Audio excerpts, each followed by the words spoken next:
สบายดีมาพบกับหลินเศร้าล่วงพะบางพากินเนาะมื้อนี้พาพี่น้องมากินคั่วเครื่องในแบบเครื่องในเป็ดเครื่องในไก่หั้นนะแต่ว่าเอามาคั่วเนาะแบบ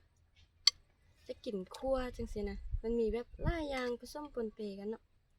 ขออนุญาตถ่ายรูปจักหน่อยเด้อมีผักกับหลายอย่างอยู่เอาไปลวกเอาผักก็ได้มาเริ่มกินกันเลยนี่เอาข้าวมากินน้ำนะ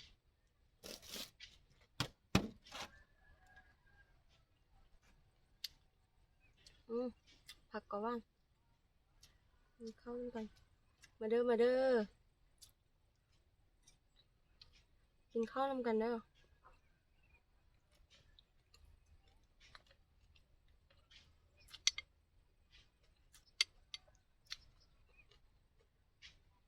เห็นบ่เนาะอื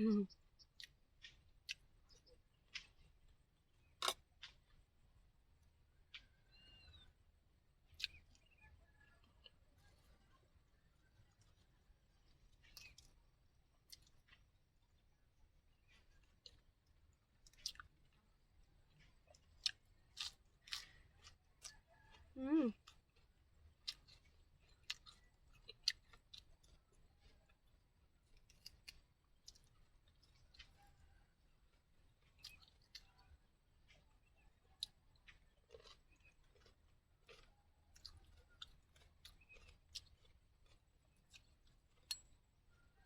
เลยแซ่บๆเด้อ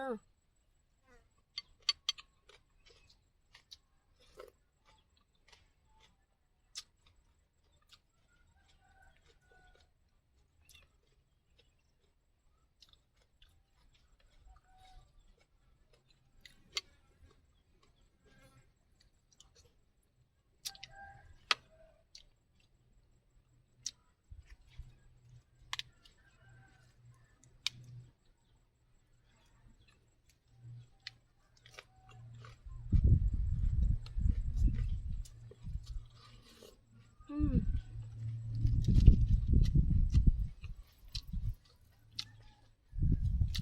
มื้อนี้ลมเย็น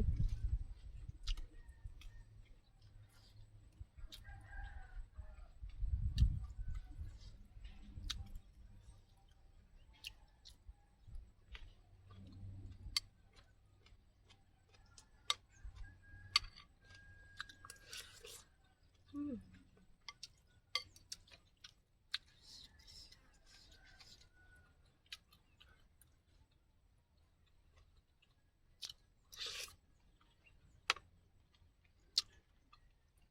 อืมแซ่บแฮง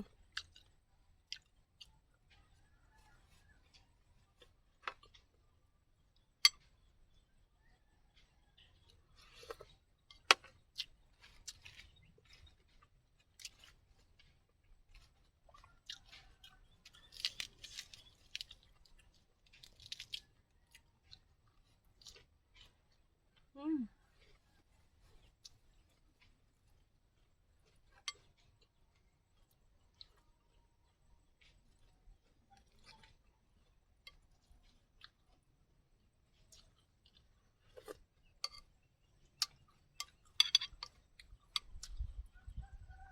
หวงไข่มัน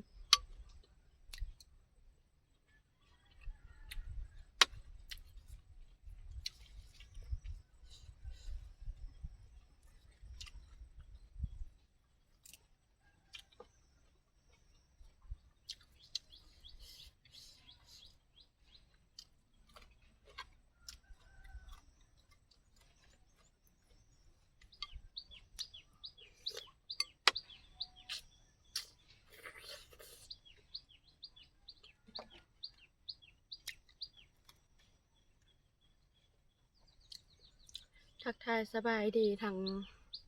ผู้เบิ่งเก่าแล้วก็ผู้มาติดตามใหม่เด้อภาพเสียงเป็นอะไรก็ขอโทษขออภัยหลายๆเนาะเพราะว่ามันก็มีทั้งดีได้บ่ดีได้แหล้วเนาะเพราะว่า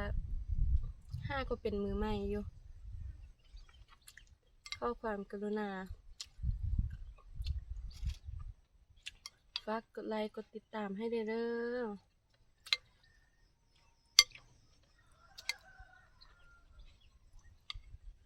พลาดเสียงจังได้ก็ขออภัยเนาะถ้ามันผิดพลาดบ่ได้ก็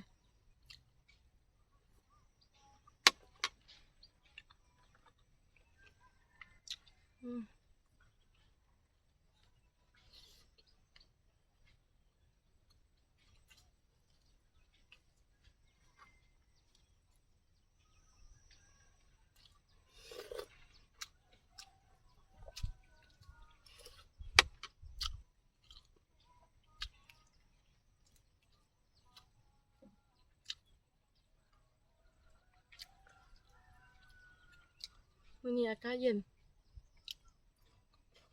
ลมวี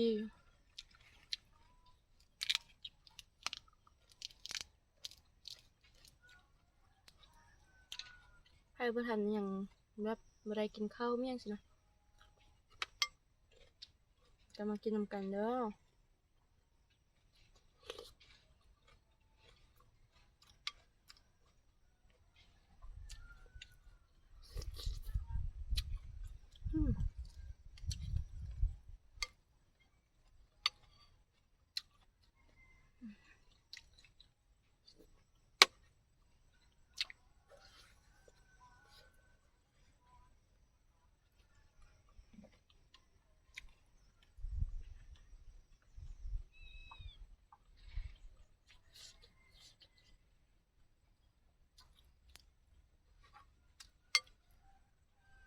มื้อนี้พากันได้หยังกินเนาะ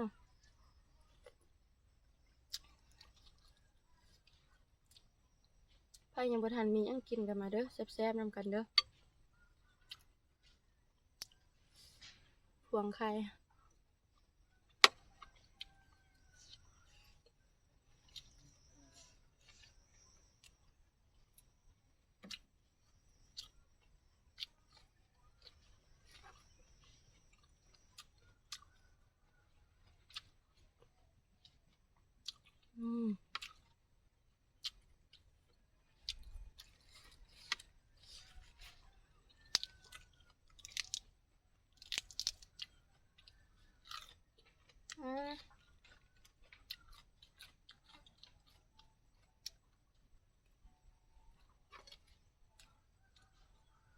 คักสุด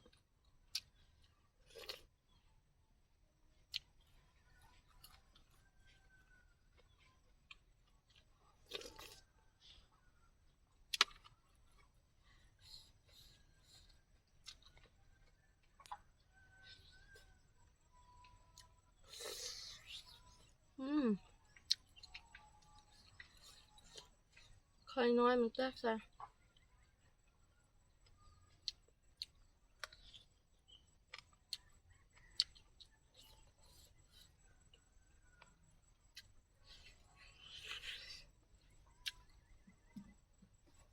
ป้าโถ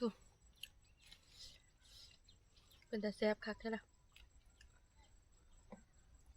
เป็นน้ำหิวข้าวบ่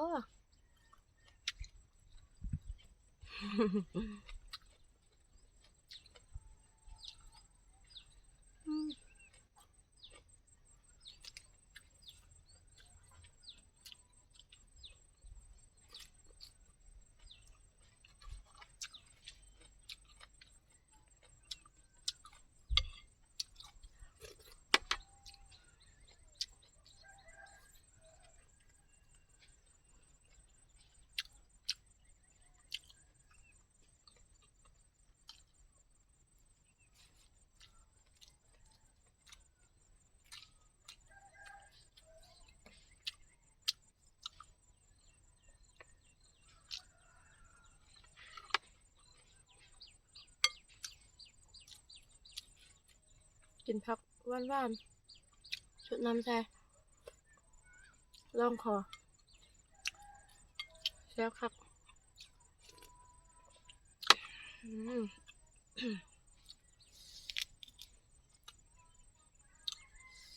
ผักก็หวานดี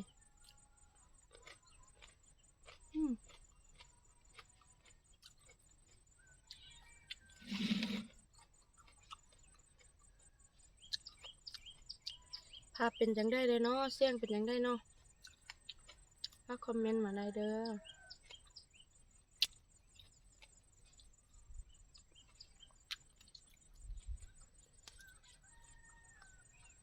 อืม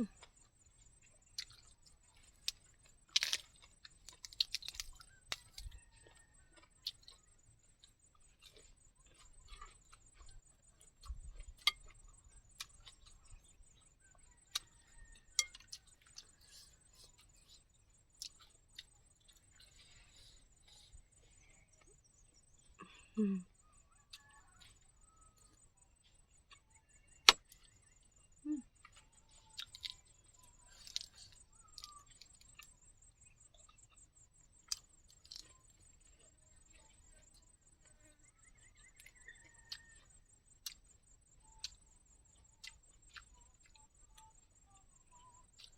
อืม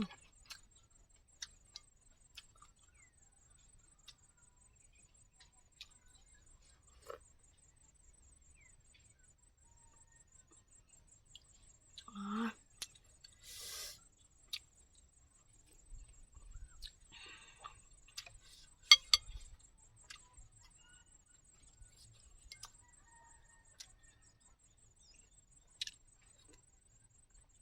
อืม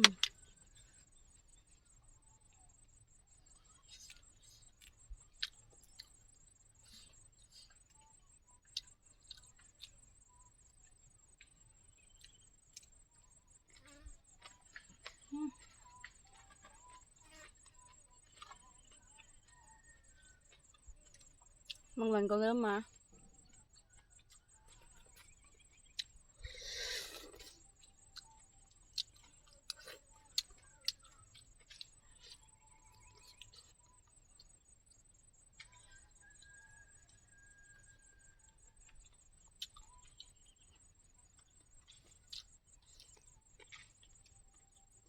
อืม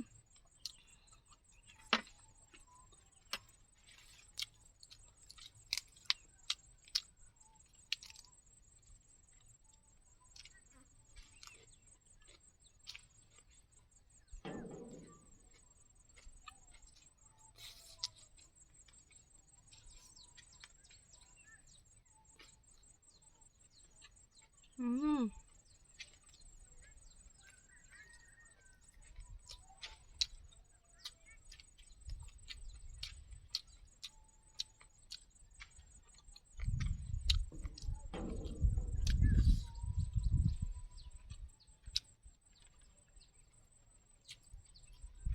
แซ่บ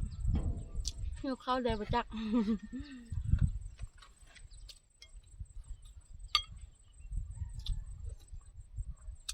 อืมอืม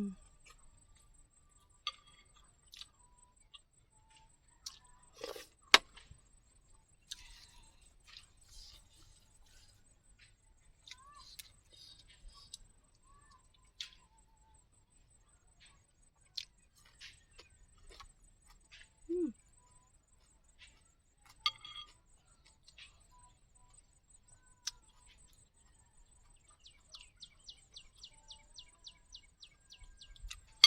อืม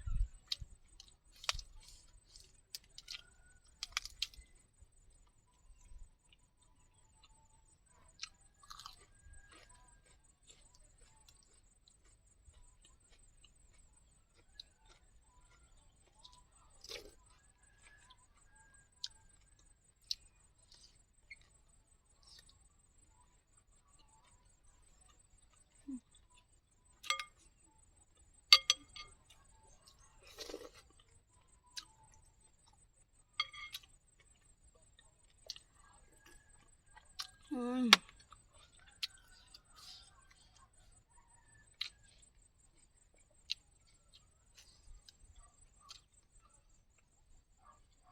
อิ่มคักมานี่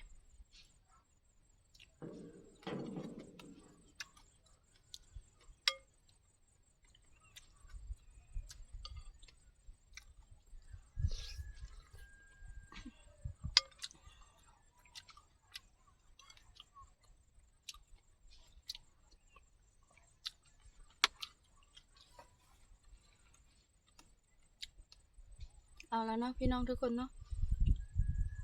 สุดท้ายนี้ก็มักจังได้บ่มักจังได้ก็ฝากคอมเมนต์ไว้ให้เด้อแล้วเดี๋ยวจะไปตอบเนาะฝากกดไลค์กดแชร์กดติดตามให้สาวลงพะบางผู้นี้เด้อขอบใจสบายดี